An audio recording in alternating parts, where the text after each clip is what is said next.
ETF는 뭔데 다 이걸 사라고 하지? 주식이랑 비슷한 거 아닌가? 이런 질문 딱 정리해 드릴게요. 오늘은 ETF에 대해서 알아보고 투자하는 방법까지 말씀드릴게요. 저는 영원히 종목 추천은 하지 않을 것이며 물고기 잡는 방법을 알려드릴 것이고, 종목 추천을 원하신다면 뒤로 가기를 눌러주세요. 시작 전에 투자의 모든 선택은 개인에게 있다는 점 꼭 알아주세요.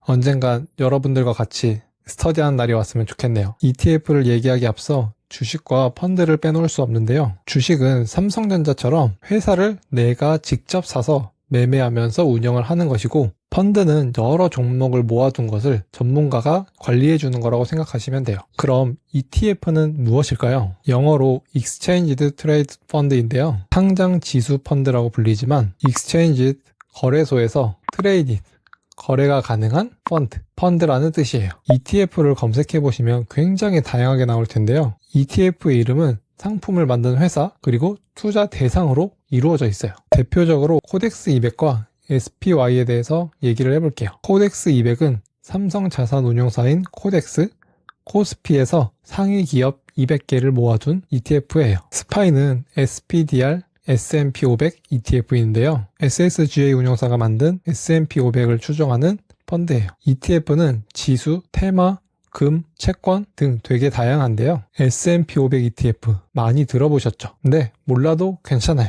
S&P 500 ETF를 사면 애플, 테슬라, 마이크로소프트 등 미국 상위 500개 기업을 분산해서 산 거나 마찬가지예요. 검색창에 ETF라고 검색해보시면 굉장히 많이 나오죠. 한국을 대표하는 코스피, 미국을 대표하는 S&P 500. 그럼 저 많은 ETF 중에서 우리가 골라야 할 것은 과연 무엇일까요? 운용사마다 다른 수수료, 시가총액 등 봐야 할 게 좀 다양하지만 아무따 적립식으로 하는 게 가장 좋아요. 이제 시작 단계라면 지수를 추종하는 S&P 500 ETF를 추천드려요. 워런 버핏과 헤지펀드 운용사인 프로테제 파트너스가 내기를 했었는데요. 워런 버핏은 S&P 500에, 프로테제 파트너스는 자체적으로 엄선한 헤지펀드 5개를 10년 동안 운영을 해보았는데요. 어떤 결과가 나왔을까요? 7.1%대 2.2%로 워런 버핏이 투자한 S&P 500 ETF가 압승을 했다는 일화도 있어요. 그래, S&P 500 좋은 건 알겠는데 뭘 사야 하는 거지? S&P 500 ETF를 검색해보시면 한국 운용사에서 출시한 거, 미국 운용사에서 출시한 거 굉장히 다양하죠. 저는 미국 운용사에서 출시한 S&P 500 ETF를 추천드려요.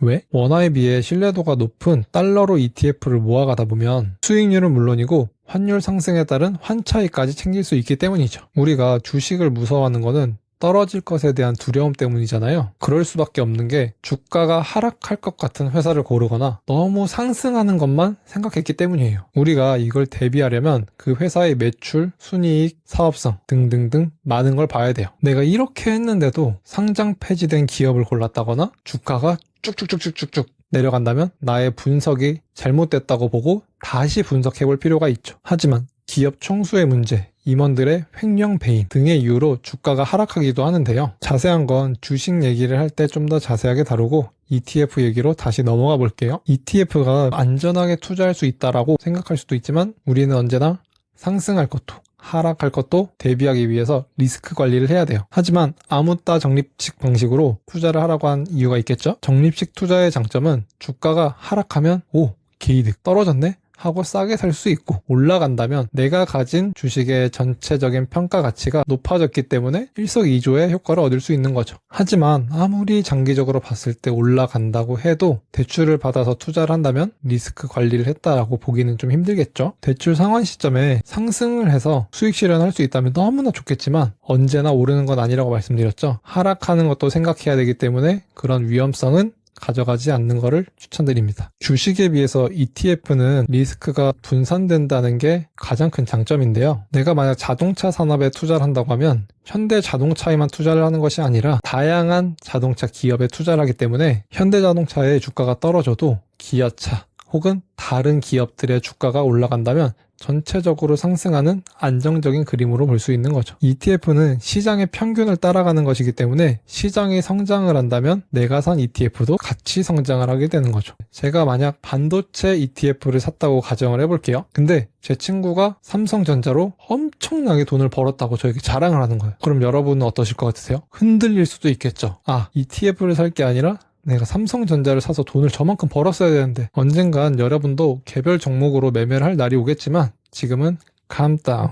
조금만 진정하세요. 크게 오른 한 종목에 비해서 수익률은 굉장히 미비해 보일 수 있지만 장기적으로 봤을 때 꾸준히 올라가기 좋은 구조를 가졌다고 보시면 돼요. 워런 버핏의 투자 수익 대결 꼭 기억하셔야 돼요. 장기적으로 오르는 구조를 가졌기 때문에 ETF 같은 경우는 최소 5년 정도는 가지고 있는다고 생각하고 사셔야 돼요. 예금도 장기간으로 해야 이율이 높아지듯이 ETF 또한 장기간으로 가져가야 복리 효과를 제대로 누릴 수가 있거든요. 그럼 ETF만 사면 되는 거 아니에요? 이거 사면 다 오른다면서요? 하실 수도 있는데요. 그거는 아닙니다. ETF도 분명히 하락하는 것이 있고 식당에서 메뉴가 없어지듯이 이 상품이 없어질 수도 있어요. 투자는 상승할 것이라고 생각이 드는 자산을 사는 거라고 말씀드렸죠. 어차피 모르는데 아무거나 사가 아니라 시장의 흐름을 보고 미래 가치를 보고 분석해서 투자를 하셔야 돼요. 일반적인 상품은 1포인트 올랐었을 때 1만큼 상승하지만 그게 아니라 2배, 3배 올라가는 상품들도 있거든요. 이런 것들을 레버리지라고 해요. 그리고 배당 수익률이 10%인 이런 상품들도 분명히 있거든요. 너무 달콤한 유혹이죠. 이 부분에 대해서는 어떤 상품들이 있는지, 어떤 위험성이 있는지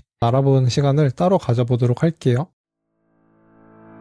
여러분, 조급함은 손실을, 꾸준함은 이익을 가져다 줍니다. 장기 투자를 했을 때 손실률이 0%에 수렴하는 기간은 약 10년입니다.